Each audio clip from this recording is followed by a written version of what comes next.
Mi nombre es Susana Alicia Sweeney, soy profesora en la carrera de Medicina de la Universidad Abierta Interamericana. En este espacio me gustaría comentarles algunas de las modificaciones que se han implementado en el nuevo Código Civil, que ha entrado en vigencia, como sabemos, hace escasos días, y que consta de 2.671 artículos. Es de fundamental importancia que nosotros como profesionales de la salud estemos al tanto de estas modificaciones que hacen justamente a nuestro quehacer profesional. Hace unos días tuve la oportunidad de estar en una conferencia, en unas jornadas, donde uno de los disertantes hacía mención a un escritor, quien decía que tanto la medicina como la sociedad nos brindan, o les brindan, mejor dicho, a todas las personas los elementos que éstas necesitan para vivir en estado de salud. Y que obviamente aquel que pierde ese estado de salud es culpable o responsable de las enfermedades que contrae.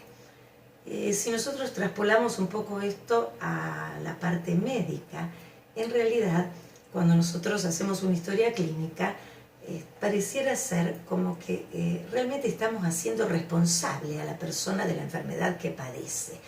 Porque nosotros anotamos, por ejemplo, paciente añoso, hipertenso, obeso, diabético. Es decir, es como que en cada calificación que le damos y vamos agendando, lo hacemos sentir culpable de, de todas estas patologías o de todas estas situaciones que la persona tiene. Y bueno, si bien esto es un poco jocoso, ¿no? Pero esta persona decía, hoy es este nuevo Código Civil quien tiene como protagonista esencial el cuerpo humano y sus partes. Es decir, es como que este nuevo código le atribuye a la persona una serie de derechos que antes no se los tenía tan en cuenta. En realidad es como que antes la persona era como si fuera un objeto comercial. Hoy, a diferencia de ello, se le otorga a la persona un valor de tipo afectivo, de tipo terapéutico, científico, social y, ¿por qué no, humanitario, haciendo que cada ser humano sea responsable de su cuerpo y de cada una de sus partes. Y fíjense que esto justamente está tipificado, podríamos decir, en uno de sus artículos especiales, como es el artículo 59, para ser más concreta, donde habla específicamente del consentimiento informado, que conocemos bien. Consentir es asentir, es aceptar. ¿Y qué es lo que el paciente va a aceptar? Todo aquello que de pronto el médico le está proponiendo como terapéutica, como tratamiento al mal que lo aqueja. Y hoy es el paciente quien, una vez que el médico le ha informado de manera diligente, precisa, concreta, todo aquello que el paciente debe, quiere y necesita conocer, luego tiene derecho a aceptar o no estas propuestas. Hay circunstancias en las cuales, por ejemplo, el paciente, cuando se trata de o padece una patología terminal o una enfermedad incurable, tiene derecho a rechazar aquello que el profesional le está proponiendo, siempre y cuando esto sea algo desproporcionado. Y por desproporcionado entendemos por ejemplo, practicar una gastrostomía en un paciente que ya no puede recibir alimentación por vía oral, por ejemplo, y donde esa práctica quirúrgica va a sumar una dolencia más a su patología y no le va a proporcionar ningún tipo de beneficio. En esa circunstancia, el paciente puede, siempre que esto no implique una práctica de tipo eutanásica, rechazar todo lo que sea tratamiento o inclusive alimentación, hidratación, soporte vital, insisto, cuando esto no sea algo que implique una práctica eutanásica. Por otro lado, en otro de sus artículos también hace referencia este nuevo código a lo que llamamos las directivas médicas anticipadas. Y aquí se hace referencia a que cualquier persona, de manera libre, voluntaria, tratándose por supuesto de alguien capaz, puede asignar a un familiar, a una persona amiga, a quien él le merezca su confianza, a que tome sus decisiones en el caso de que en algún momento de su vida perdiera la capacidad de decidir. Por otro lado, también este código le da una importancia fundamental a los niños, niñas y adolescentes en cuanto al poder de decisión. Fíjense que si bien la mayoría de edad sigue quedando establecida a partir de los 18 años de edad, por debajo de los 18 años hablamos cuando ya se ha cumplido los 13 años de edad de adolescencia. Y por otro lado, entre los 16 y 18 años de edad, hoy los menores pueden, o los adolescentes mejor dicho, pueden decidir por sí mismos cuando su vida no corra un peligro o cuando se trate de técnicas que no sean invasivas. Y por ejemplo, hoy sabemos que una persona entre los 16 y 18 años puede no aceptar alguna práctica que se le esté proponiendo si no está de acuerdo. Y por otro lado, también se le permite hoy, por ejemplo, hacerse o practicarse algún tipo de cirugía estética o practicarse o realizarse algún tipo de tatuaje, cuando antes sabíamos que mientras no cumplieran la mayoría de edad debían tener el consentimiento o la autorización de sus padres. Cuando la vida de esta persona está en riesgo o se trate realmente de algo que justifique la realización porque puede atentarse contra la integridad física de no realizarlo, serán los padres o quienes ellos, o representante legal o quienes ellos asignen, quien decidirá por ellos.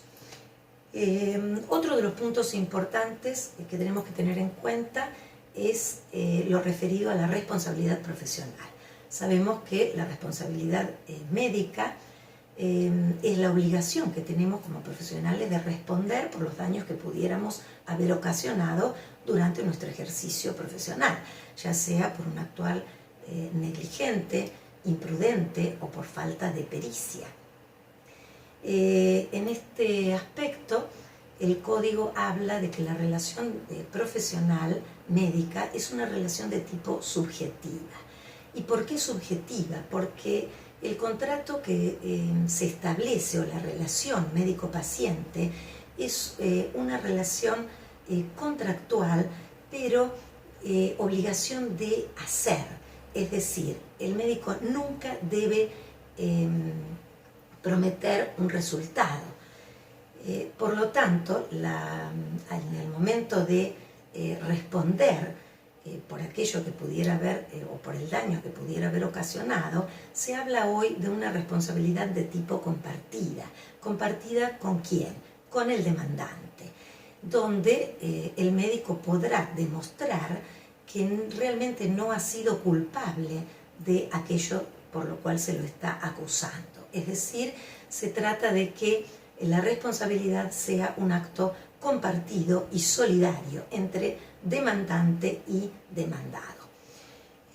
Otro de los puntos que también tenemos que tener en cuenta es aquello que está relacionado con lo que se refiere a la empresa médica y los derechos de los consumidores. Los consumidores aquí serían los pacientes. El Estado tiene la obligación de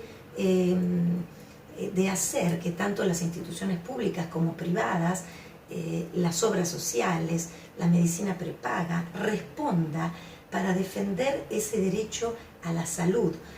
Hoy sabemos que la Organización Mundial de la Salud define el estado justamente de salud, valga la redundancia, como un estado óptimo, físico, mental y social.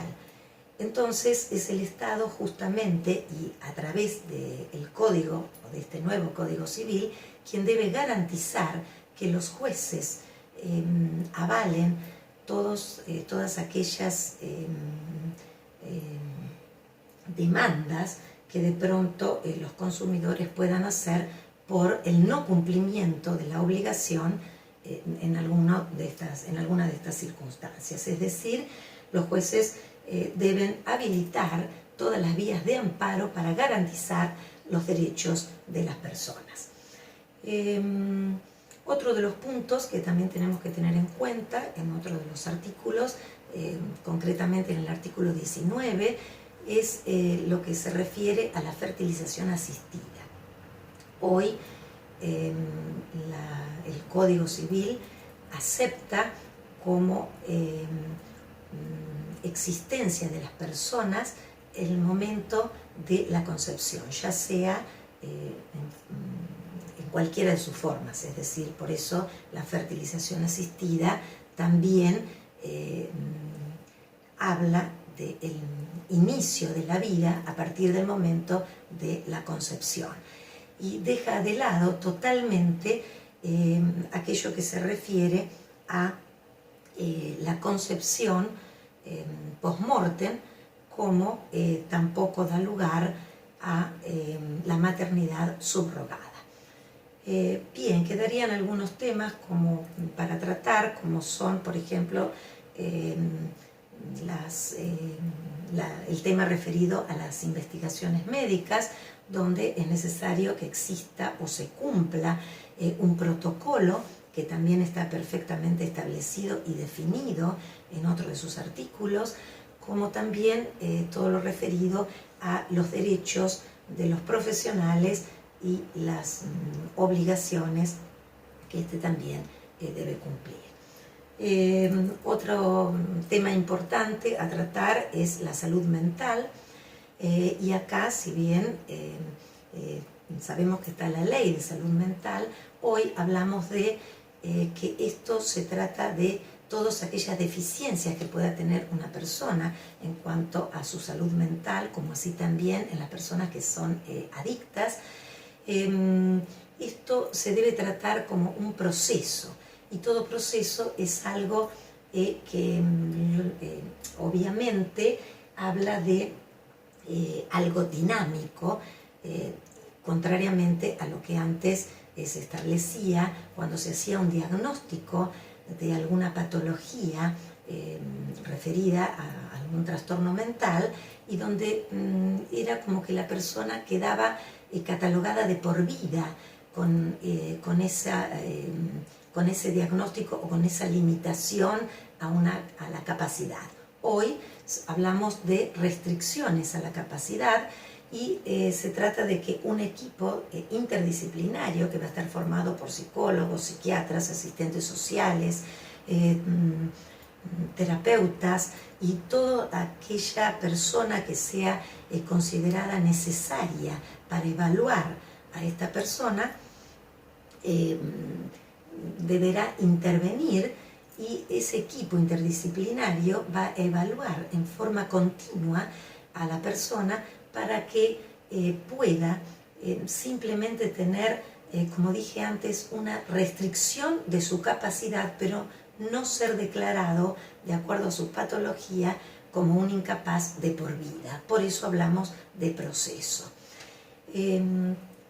Bien, estas son algunas de las modificaciones, un poco así a vuelo de pájaro, más importantes que tenemos que tener en cuenta a la hora de actuar como profesionales de la salud y que probablemente ameriten que en otro momento podamos ampliar.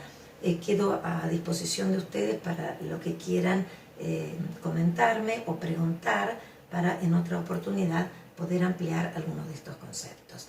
Desde ya, muchas gracias y espero haberles sido de utilidad para ustedes.